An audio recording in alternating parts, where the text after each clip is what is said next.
नमस्कार मंडळी, मराठी भूतांच्या गोष्टी या युट्यूब चॅनलवर आपलं स्वागत. आजच्या आपल्या कथेचा विषय आहे अनोळखी भूत.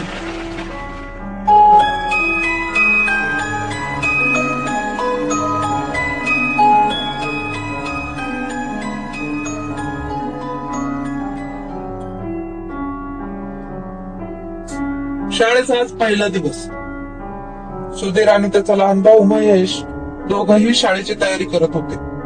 आईने जेवणाचा डबा भरून दिला होता. सुधीरला अस्वस्थ वाटत होते, कारण तो पुन्हा त्याच वर्गात बसणार होता. त्याचे सर्व मित्र उत्तीर्ण होऊन पुढील वर्गात गेले होते. तो सुधीर नापास झाल्यामुळे पुन्हा त्याच नवी इयत्तेत राहिला होता. आणि मुख्य म्हणजे त्याचा लहान भाऊ महेशही आता त्याच्याच वर्गात शिकणार होता.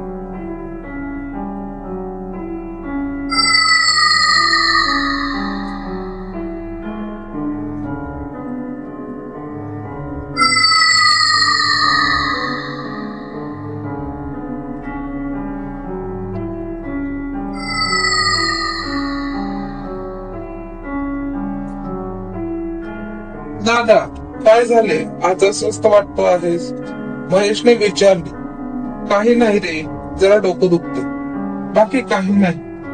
तो आवर लवकर, शाळेला उशीर होतो. आज पहिला दिवस आहे ना, वेळेवर शाळेत गेले पाहिजे. पटापट तयारी करून दोघही शाळेला निघाले. घरातून शाळेत पोहोचेपर्यंत सुधीर महेशचे एकही शब्द बोलला नाही. महेशलाही काही विचारावंसं वाटलं नाही. दोघेही शाळेत पोहोचले आणि वर्गात येऊन बसले. सुधीरचा हा जुनाच वर्ग होता, फक्त सर्व मुलं-मुली नवे होते. सुधीरने त्याची बिरबिरती नजर पूर्ण वर्गभर फिरवली.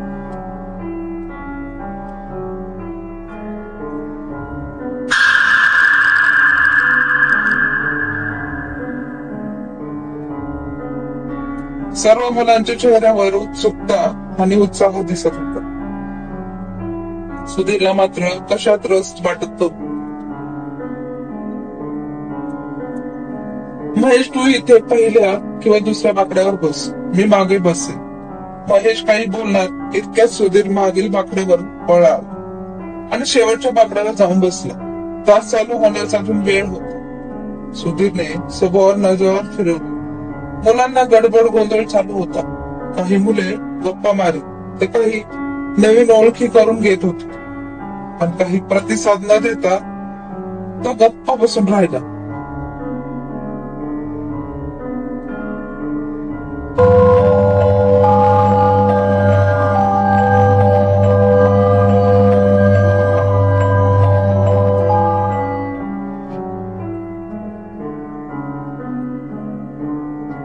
काही वेळाने शाळा भरल्याची घंटा वाजली. वर्ग शिक्षक वर्गात आले. प्रार्थना झाल्यानंतर सर्व वर्ग शिक्षकांनी आपल्या ओळख मुलांना करून दिली. तसेच मुलांचीही ओळख करून घेऊ लागले. एक एक विद्यार्थी आपली ओळख करून घेऊ लागले. सुधीरची पाळी आल्यावर सुधीर उभा राहिला. तेव्हा वर्ग शिक्षक म्हणाले, काय सुधीरराव, तुमची ओळख करून द्यायची गरज नाही बर का मुलांनो, हे तुमचे सिनियर गेल्या वर्षापासून याच वर्गात आहेत.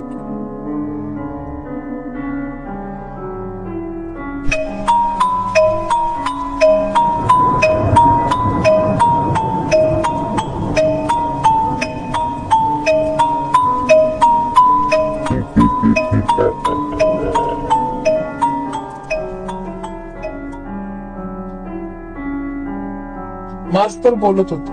सुधीरला एक एक शब्द काट्यासारखं पोचू लागला. त्याचे हृदय जोर जोरात धडधडू लागले. डोक्यात मुंग्या शिरू लागल्याचा भास होऊ लागला. डोकं थरथरू लागलं. हातपायाला कंप सुटला. उभ्या जागीच पडतो की काय असा भास होऊ लागला. त्यामुष्कीने सुधीर खाली मान घालून उभा होता. शेवटी एकदाच मास्तरांनी त्याला खाली बसण्यास सांगितलं आणि तो खाली बसला. दिवसभर शाळेत त्याचं लक्ष लागले नाही.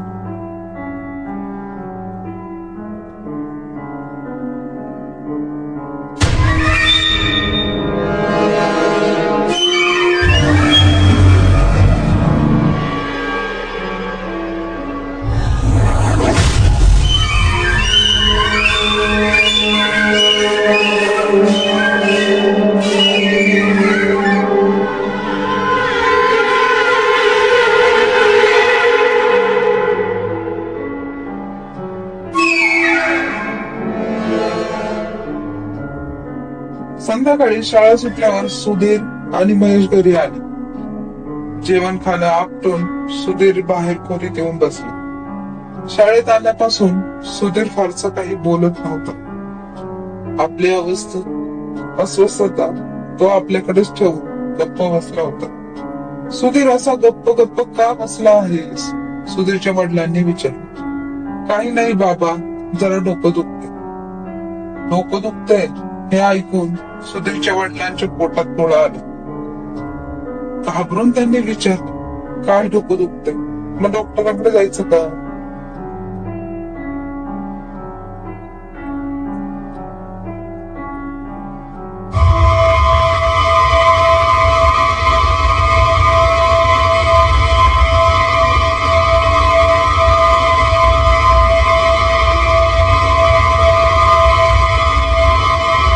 नाही नाही बाबा, तसं फारसं नाही दुखत.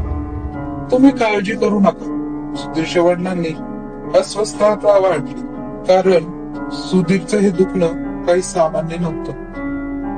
गेल्या काही महिन्यांपासून सुधीरला हा त्रास चालू झाला होता. साधारण 6-7 महिन्यांपूर्वीची गोष्ट असेल. त्या रात्री सुधीर खेळून झाल्यानंतर उशिरा घरी आला. जेवण झाल्यानंतर सर्व झोपले होते. सुधीरही बिछाण्यावर आडवा झाला. काही वेळ पडून राहिल्यानंतर सुधीरला अस्वस्थ वाटू लागला. तर तो तसाच पडून राहिला. हळूहळू त्याला जाणवू लागले की आपला श्वास अडखळत आहे.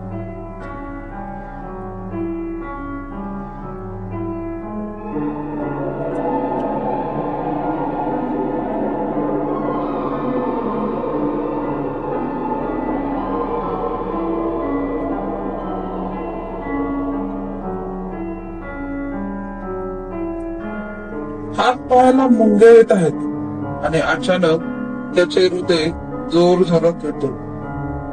डोकं बधीर झालं. उरावर बसून कोणीतरी छाती बडवते असं काही पाण्यामध्ये गटांगळ्या खाल्ल्यासारखं त्याला वाटू लागलं. तो तसाच जोरात ओरडतो. सर्वजण घाबरून झोपेतून जागे झाले. काय झालं म्हणून विचारू लागले. सुधीरला काही सुचत नव्हतं. तो उठला आणि बाथरूम मध्ये गेला होता. हात पायावर आणि तोंडावर पाणी मारल्यावर त्याला जरा बरे वाटले. दुसऱ्या दिवशी सकाळीच सुधीरला घेऊन त्याचे वडील डॉक्टरांकडे गेले आणि रात्री काय घडले ते सर्व डॉक्टरांना सांगितले.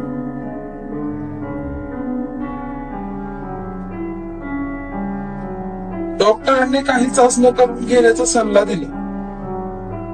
2 दिवसात सर्व चाचण्या करून सर्व रिपोर्ट डॉक्टरांनी दाखवले. डॉक्टरांनी सर्व रिपोर्ट काळजीपूर्वक अभ्यास, पण कशातही दोष आढळला नाही. त्यांनी सर्व रिपोर्ट सामान्य असल्याचे सांगितले आणि सुधीरच्या वडिलांना जीव भांड्यात पडले. काही दिवस ठीक गेले आणि एका रात्री सुधीर शांत झोपला होता. पण मध्यरात्री त्याला अचानक जाग आली. कसल्या तरी अनामिक भीतीची त्याला चाहूल लागली. मुंग्या आता पायाच्या तळव्यावर आहेत.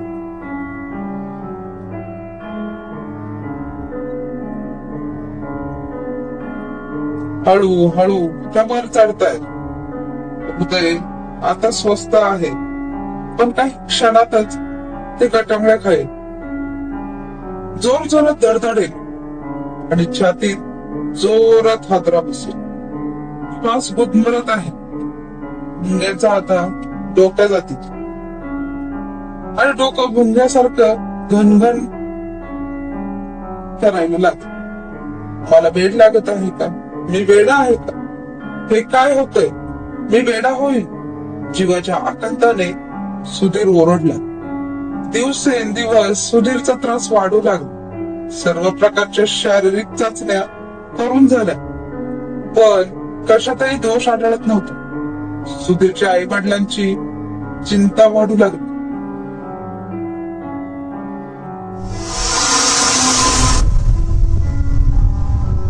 महिनाभर सुधीर शाळेतही गेला नाही. त्याचं खाणं पिणंही कमी होऊ लागलं. प्रकृती खालवत चालली. त्याची आई रोज रडत बसे. वडिलांच्या कामात लक्ष लागत नसे. सर्व उपाय करून घ्या. डॉक्टर, तांत्रिक, मांत्रिक, पण काही उपाय होत नव्हता. रात्र झाली की सुधीरची तळमळ वाढत असे. आजची रात्र कशी जाईल याची भीती त्याला रोज असायची. मित्रांबरोबर खेळायलाही सुधीर जायचा नाही. मित्र त्याला बोलावत असत, पण सुधीर त्यांना काहीतरी सांगून टाळाटाळ करायचा. एकदा सुधीर दुकानात गेला.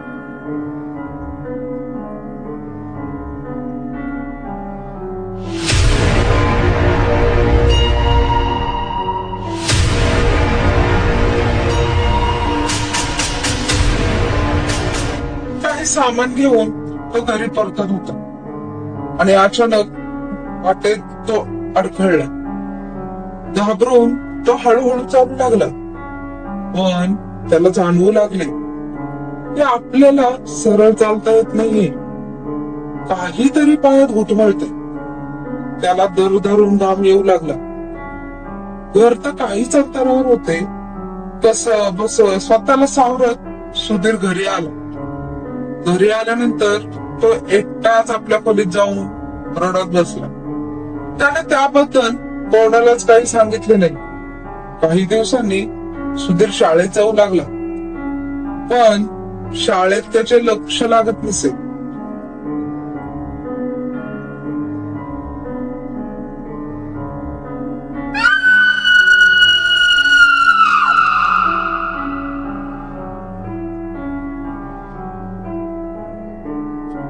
कधी कधी आजच्या दिवसाच्या शाळेतून घरी यायचा आणि खाडेही अधूनमधून होऊ लागले होते.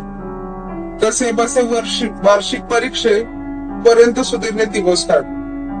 परीक्षा दिली, पण शेवटी तो नापासच झाला. त्याला प्रचंड मनस्ताप होऊ लागला. सुधीर अधिकच हतबल झाला, पण त्याच्या आई वडिलांनी त्याला धीर दिला. त्याच्यावर कसलीच बंधने टाकली नाहीत, कारण त्यांना फक्त सुधीर ठीक हवा होता. हा एक विळखा आहे. तुझं शरीर आणि मन आता माझ्या ताब्यात आहे. हा विळखा दिवसेंदिवस घट्ट होत जाणार आहे.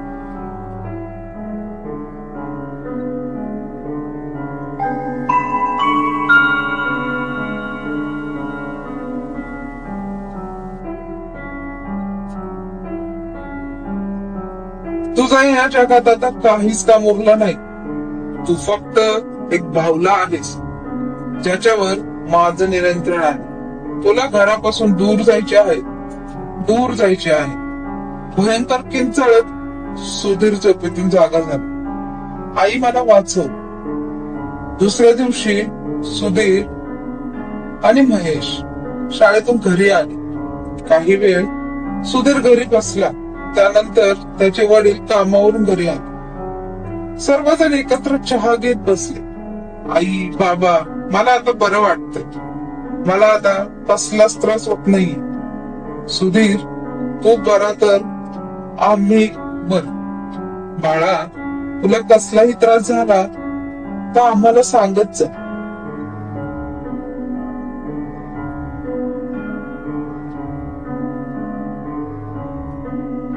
नाही बाबा, आता कसलाच त्रास नाही. कालपासून अगदी छान वाटतंय. बरं झालं बाळा, पण काळजी घेत जा. बाहेरचं काही खात जाऊ नकोस. जास्त वेळ बाहेर नाही जायचं बर का. सुधीरची आई बोलली. हो आई, ठीक आहे, पण मी थोडा वेळ मित्रांकडे जाऊन येतो. बरेच दिवस झाले त्यांना भेटलो नाही. ठीक आहे, पण लवकर घरी ये. सुधीर उठला. त्याने तयारी केली. दाराजवळ आला आणि म्हणाला, आई बाबा येतो मी. सुधीर घरातून बाहेर पडला. रस्त्यावर आला. त्याला जाणवू लागले काहीतरी पायात घुटमळते.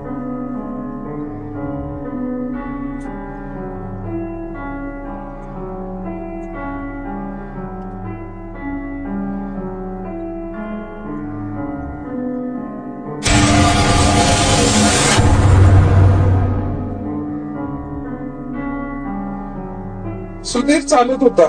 त्याच्या नकळत तो फक्त चालत होता आणि कुठे जात आहे, कुठे ओढला जात आहे त्यालाच कळत नव्हते.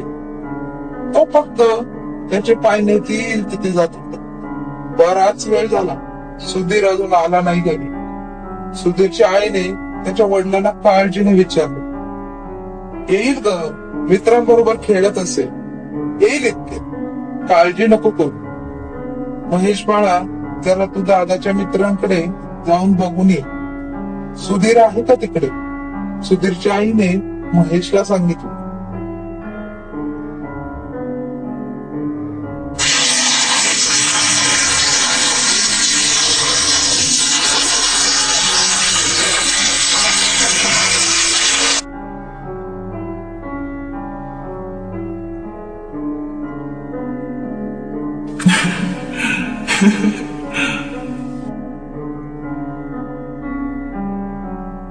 महेश सुधीरला बघण्यासाठी त्याच्या सर्व मित्रांकडे जाऊन आला, पण सुधीर कुठेच नव्हता.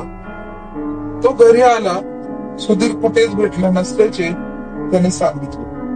तसेच तो कोणत्याच मित्राकडे गेला सुद्धा नाही हेही सांगितलं. आई वडिलांची पाचावर आराम बसली. रात्रीचे 10 वाजून गेले होते. सुधीरला घरातून जाऊन बराच वेळ झाला होता. त्याचे वडील स्वतः बाहेर पडले. काही शेजाऱ्यांच्या मदतीने त्यांनी आजूबाजूचा परिसर पिंजून काढला, पण सुधीरचा काहीच पत्ता लागला नाही. रात्रीचे 12 वाजले होते. आजूबाजूला भयंकर शांतता होती. अमावस्येची रात्र होती. रात्रीच्या काळोखात सुधीर बुडाला होता. पाय अडखळत होते, हृदयाची धडधड वाढत होती. सुधीर कुठे आला होता, कशाला आला होता, त्यालाच काही सुचत नव्हते. एका जागी सुधीर थांबला. उठमळ वाढत चालली होती. त्याने त्याचे शरीर आडवे केले. मानेला थंडगार स्पर्श झाला. सुधीर वाट बघत होता ती ट्रेन येण्याची. दुसऱ्या दिवशी सुधीरच्या घराचा फोन वाजला. हॅलो मिस्टर गजानन, मोहिले बोलतायत. हो मीच. तुम्हाला रेल्वे पोलीस स्टेशनला यावं लागेल. काय झालं साहेब? सुधीरच्या वडिलांचे अवसरच गळाले. एका मुलाची बॉडी इथे आली आहे. काल रात्री अपघातात त्याला मरण आहे. तुम्ही येऊन ओळख पटवून घ्या. त्यांच्या हातातून फोन खाली पडला. काय झालं? काय? तुम्ही बोलत का नाही? आपला सुधीर गेला, आपल्याला सोडून कायमचा. सुधीरच्या घरी आक्रोश होत होता. सुधीरची आई ऊर फुटेपर्यंत रडत होती. सुधीरचे वडील कसे बसे स्वतःला सावरत त्याच्या आईचे सांत्वन करत होते. माणसांची गर्दी जमा होत होती.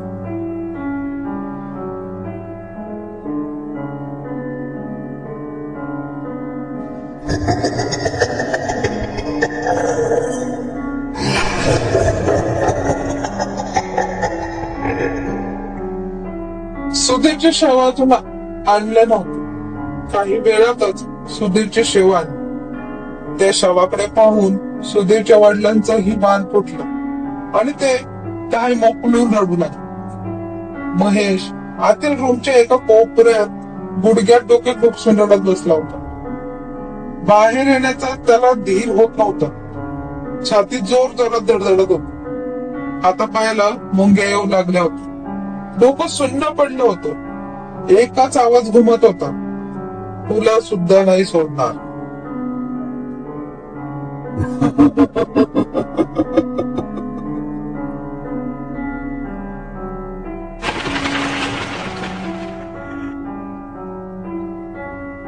धन्यवाद.